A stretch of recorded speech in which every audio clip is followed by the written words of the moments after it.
బడికి పుస్తకాలు పట్టుకొని వెళ్ళాల్సిన బాల్యాన్ని పనిముట్లతో ఫ్యాక్టరీలకు వెళ్తుంటే అది ఎంత బాధాకరమైన విషయం.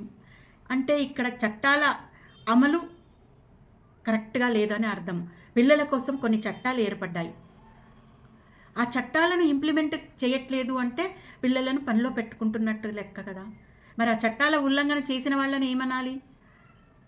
తల్లిదండ్రులది ఎంత తప్పుందో పిల్లలను పనిలో పెట్టుకున్న వాళ్ళది కూడా అంతే తప్పుంది. తల్లిదండ్రులకు అవగాహన లేకపోవచ్చు, పేదరికంతో కావచ్చు. అవగాహన కల్పించినట్లయితే, పేదరిక నిర్మూలన జరిగినట్లయితే పిల్లలు అందరితో పాటుగా బడికి వెళ్ళిపోతారు కదా! వాళ్ళు సెపరేట్‌గా పనిలోకి వెళ్లరు కదా! ప్రపంచంలో సుమారు 160 మిలియన్ల బాల కార్మికులున్నారు. అంటే ప్రతి 10 మందిలో ఒకళ్ళు బాల కార్మికులుగా మారుతున్నారు.